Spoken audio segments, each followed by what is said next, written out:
महादेव, जय जय शिव शंभू। प्रिय भक्तों, आज सोमवार का दिन भगवान भोलेनाथ को समर्पित है। आज के दिन देवों के देव भगवान महादेव की पूजा अर्चना व शिव मंत्र का जाप व श्रवण किया जाता है। तो भोले बाबा अपने भक्त की भक्ति से प्रसन्न होकर उसकी सभी मनोकामनाएं बहुत जल्दी ही पूर्ण कर देते हैं। भक्त के जीवन से सभी दुख व कष्ट हर लेते हैं। प्रिय भक्तों, आज हम आपको भोले बाबा का एक ऐसा चमत्कारिक महामंत्र सुनाने वाले हैं, जिसका जाप या श्रवण आपने सच्चे मन से करना प्रारंभ कर दिया तो पहले दिन से ही आप अपने जीवन में चमत्कारिक परिवर्तन देखेंगे। आपको ऐसा प्रतीत होगा कि जब से आपने भोले बाबा के इस मंत्र का जाप या श्रवण प्रारंभ किया है, आपको रोग से मुक्ति मिलने लगी है। आपका धंधा व्यवसाय पहले से बेहतर हो गया है। आपके घर की कलह बंद हो गई है। आपके धन प्राप्ति के योग बनने लगे हैं। आपका मान सम्मान पद प्रतिष्ठा दिन पर दिन बढ़ने लगा है। इसके साथ ही इस मंत्र के जाप से आपके इस जन्म व पिछले जन्म में किए गए पापों से मुक्ति मिल जाती है। प्रिय भक्तों, भोले बाबा का यह मंत्र इतना शक्तिशाली है कि जिस घर में प्रतिदिन इस मंत्र का जाप या श्रवण किया जाता है, उस घर में कभी कोई अकाल मृत्यु को प्राप्त नहीं होता है। उस घर पर कभी कोई मुसीबत नहीं आती है। घर परिवार में मांगलिक कार्य होते रहते हैं। परिवार के सभी सदस्य कभी अवसाद में नहीं जाते हैं। मन हमेशा प्रसन्न रहता है। घर में हमेशा सुख व शांति बनी रहती है। जो भी भक्त प्रतिदिन सच्चे मन से इस मंत्र का 108 बार जाप व श्रवण करता है, वह इस लोक में सभी सुखों को भोगकर अंत में शिव लोक को प्राप्त होता है। प्रिय भक्तों, आइए भगवान भोलेनाथ के इस चमत्कारिक मंत्र को सच्चे मन से पूरा ध्यान लगाकर पूरा 108 बार सुन लेते हैं। लेकिन उससे पहले अगर आप भी चाहते हैं कि भगवान भोलेनाथ की कृपा आप पर सदा सर्वदा बनी रहे, तो इस वीडियो को दिल से एक लाइक अवश्य करें और आगे भी ऐसे ही वीडियो देखने के लिए हमारे चैनल आस्था ज्ञान को सब्सक्राइब करें और कमेंट बॉक्स में नमः शिवाय लिखना बिल्कुल नहीं भूले। तो प्रिय भक्तों, मंत्र है ओम त्र्यंबकं यजामहे सुगंधिं पुष्टिवर्धनम् उर्वारुकमिव बन्धनान् मृत्युर्मोक्ष्यमामृतात्। ओम त्र्यंबकं यजामहे सुगंधिं पुष्टिवर्धनम् उर्वारुकमिव बन्धनान् मृत्युर्मोक्ष्यमामृतात्। ओम त्र्यंबकं यजामहे सुगंधिं पुष्टिवर्धनम् उर्वारुकमिव बन्धनान् मृत्युर्मोक्ष्यमामृतात्। ओम त्र्यंबकं यजामहे सुगंधिं पुष्टिवर्धनम् उर्वारुकमिव बन्धनान् मृत्युर्मोक्ष्यमामृतात्। ओम त्र्यंबकं यजामहे सुगंधिं पुष्टिवर्धनम् उर्वारुकमिव बन्धनान् मृत्युर्मोक्ष्यमामृतात्। ओम त्र्यंबकं यजामहे सुगंधिं पुष्टिवर्धनम् उर्वारुकमिव बन्धनान् मृत्युर्मोक्ष्यमामृतात्। ओम त्र्यंबकं यजामहे सुगंधिं पुष्टिवर्धनम् उर्वारुकमिव बन्धनान् मृत्युर्मोक्ष्यमामृतात्। ओम त्र्यंबकं यजामहे सुगंधिं पुष्टिवर्धनम् उर्वारुकमिव बन्धनान् मृत्युर्मोक्ष्यमामृतात्। ओम त्र्यंबकं यजामहे सुगंधिं पुष्टिवर्धनम् उर्वारुकमिव बन्धनान् मृत्युर्मोक्ष्यमामृतात्। ओम त्र्यंबकं यजामहे सुगंधिं पुष्टिवर्धनम् उर्वारुकमिव बन्धनान् मृत्युर्मोक्ष्यमामृतात्। ओम त्र्यंबकं यजामहे सुगन्धिं पुष्टिवर्धनम् उर्वारुकमिव बन्धनान् मृत्युर्मोक्ष्यमामृतात्। ॐ त्र्यम्बकं यजामहे सुगन्धिं पुष्टिवर्धनम् उर्वारुकमिव बन्धनान् मृत्युर्मोक्ष्यमामृतात्। ॐ त्र्यम्बकं यजामहे सुगन्धिं पुष्टिवर्धनम् उर्वारुकमिव बन्धनान् मृत्युर्मोक्ष्यमामृतात्। ॐ त्र्यम्बकं यजामहे सुगन्धिं पुष्टिवर्धनम् उर्वारुकमिव बन्धनान् मृत्युर्मोक्ष्यमामृतात्। ॐ त्र्यम्बकं यजामहे सुगन्धिं पुष्टिवर्धनम् उर्वारुकमिव बन्धनान् मृत्युर्मोक्ष्यमामृतात्। ॐ त्र्यम्बकं यजामहे सुगन्धिं पुष्टिवर्धनम् उर्वारुकमिव बन्धनान् मृत्युर्मोक्ष्यमामृतात्। ॐ त्र्यम्बकं यजामहे सुगन्धिं पुष्टिवर्धनम् उर्वारुकमिव बन्धनान् मृत्युर्मोक्ष्यमामृतात्। ॐ त्र्यम्बकं यजामहे सुगन्धिं पुष्टिवर्धनम् उर्वारुकमिव बन्धनान् मृत्युर्मोक्ष्यमामृतात्। ॐ त्र्यम्बकं यजामहे सुगन्धिं पुष्टिवर्धनम् उर्वारुकमिव बन्धनान् मृत्युर्मोक्ष्यमामृतात्। ॐ त्र्यम्बकं यजामहे सुगन्धिं पुष्टिवर्धनम् उर्वारुकमिव बन्धनान् मृत्युर्मोक्ष्यमामृतात्। ॐ त्र्यम्बकं यजामहे सुगन्धिं पुष्टिवर्धनम् उर्वारुकमिव बन्धनान् मृत्युर्मोक्ष्यमामृतात्। ॐ त्र्यम्बकं यजामहे सुगन्धिं पुष्टिवर्धनम् उर्वारुकमिव बन्धनान् मृत्युर्मोक्ष्यमामृतात्। ॐ त्र्यम्बकं यजामहे सुगन्धिं पुष्टिवर्धनम् उर्वारुकमिव बन्धनान् मृत्युर्मोक्ष्यमामृतात्।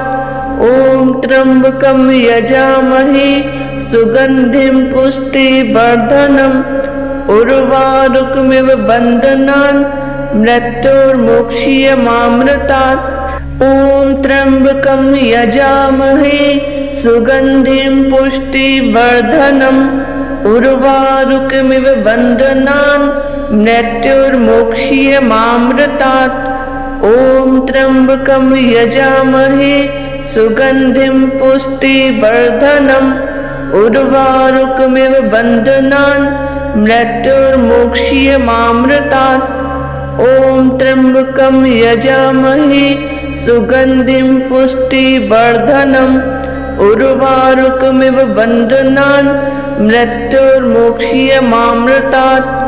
ॐ त्र्यम्बकं यजामहे सुगन्धिं पुष्टिवर्धनम् उर्वारुकमिव बन्धनान् मृत्युर्मोक्ष्यमामृतात्।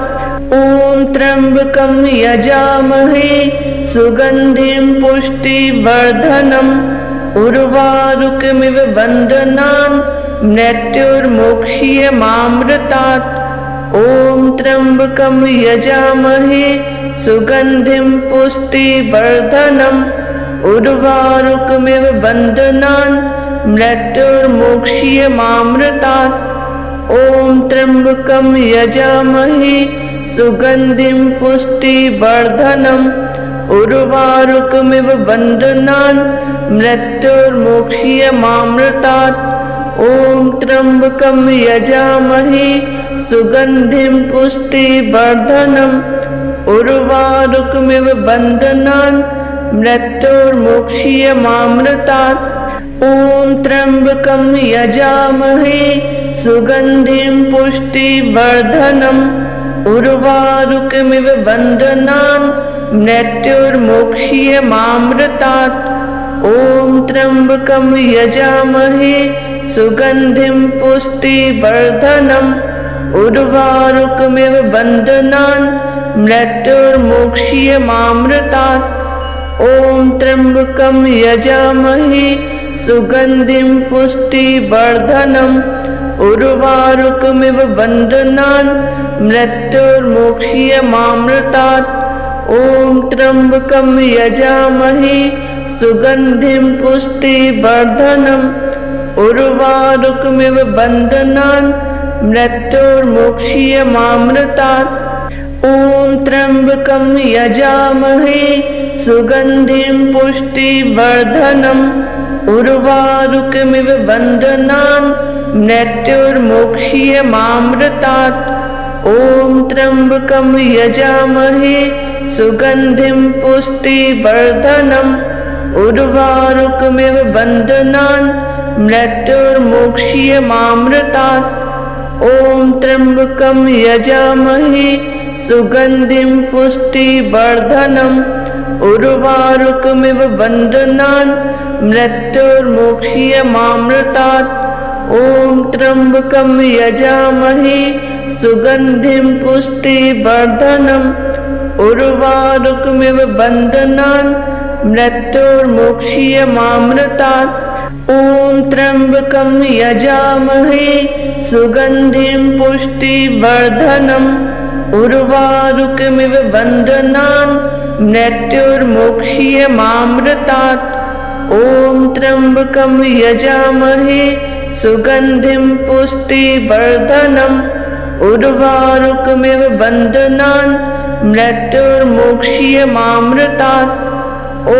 त्र्यम्बकं यजामहे सुगन्धिं पुष्टिवर्धनम् उर्वारुकमिव बन्धनान् मृत्युर्मोक्ष्यमामृतात् ॐ त्र्यम्बकं यजामहे सुगन्धिं पुष्टिवर्धनम् उर्वारुकमिव बन्धनान् मृत्युर्मोक्ष्यमामृतात् ॐ त्र्यम्बकं यजामहे सुगन्धिं पुष्टिवर्धनम् उर्वारुकमिव बन्धनान् मृत्युर्मोक्ष्यमामृतात् ॐ त्र्यम्बकं यजामहे सुगन्धिं पुष्टिवर्धनम् उर्वारुकमिव बन्धनान् मृत्युर्मोक्ष्यमामृतात् ॐ त्र्यम्बकं यजामहे सुगन्धिं पुष्टिवर्धनम् उर्वारुकमिव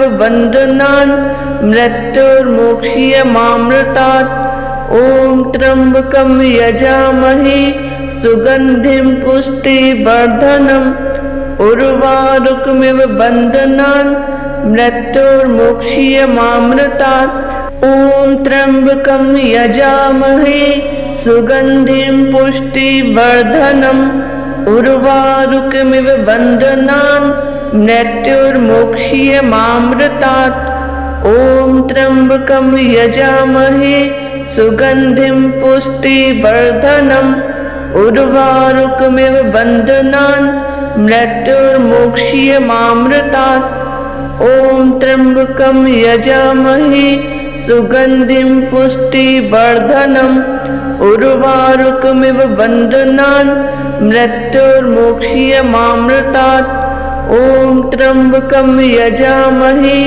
सुगन्धिं पुष्टिवर्धनम् उर्वारुकमिव बन्धनान् मृत्युर्मोक्ष्यमामृतात् ॐ त्र्यम्बकं यजामहे सुगन्धिं पुष्टिवर्धनम् उर्वारुकमिव बन्धनान् मृत्युर्मोक्ष्यमामृतात् ॐ त्र्यम्बकं यजामहे सुगन्धिं पुष्टिवर्धनम् उर्वारुकमिव बन्धनान् मृत्युर्मोक्ष्यमामृतात् ॐ त्र्यम्बकं यजामहे सुगन्धिं पुष्टिवर्धनम् उर्वारुकमिव बन्धनान् मृत्युर्मोक्ष्यमामृतात् ॐ त्र्यम्बकं यजामहे सुगन्धिं पुष्टिवर्धनम् उर्वारुकमिव बन्धनान्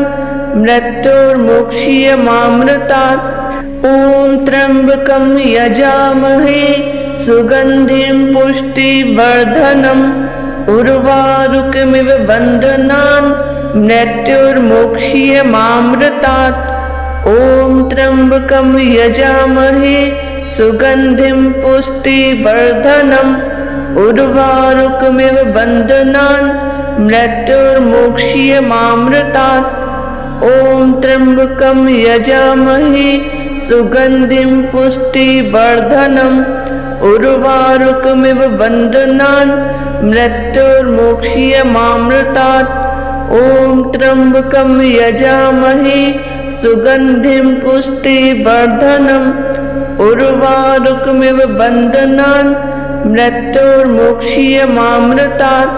ॐ त्र्यम्बकं यजामहे सुगन्धिं पुष्टिवर्धनम् उर्वारुकमिव बन्धनान् मृत्युर्मुक्षीयमामृतात्। ॐ त्र्यम्बकं यजामहे सुगन्धिं पुष्टिवर्धनम् उर्वारुकमिव बन्धनान् मृत्युर्मुक्षीयमामृतात्। ॐ त्र्यम्बकं यजामहे सुगन्धिं पुष्टिवर्धनम् उर्वारुकमिव बन्धनान् मृत्युर्मुक्षीयमामृतात्। ॐ त्र्यम्बकं यजामहे सुगन्धिं पुष्टिवर्धनम् उर्वारुकमिव बन्धनान् मृत्युर्मुक्षीयमामृतात्।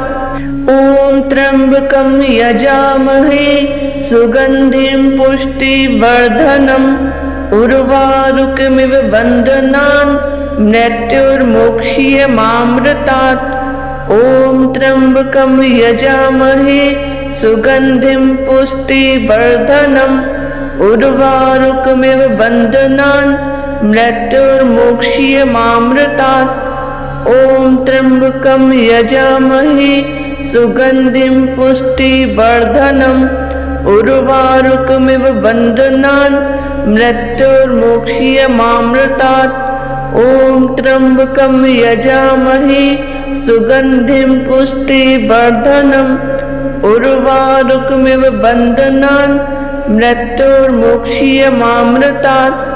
ॐ त्र्यम्बकं यजामहे सुगन्धिं पुष्टिवर्धनम् उर्वारुकमिव बन्धनान् मृत्युर्मुक्षीयमामृतात्।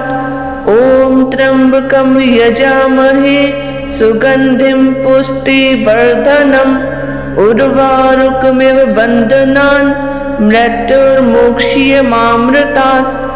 ॐ त्र्यम्बकं यजामहे सुगन्धिं पुष्टिवर्धनम् उर्वारुकमिव बन्धनान् मृत्युर्मुक्षीयमामृतात्।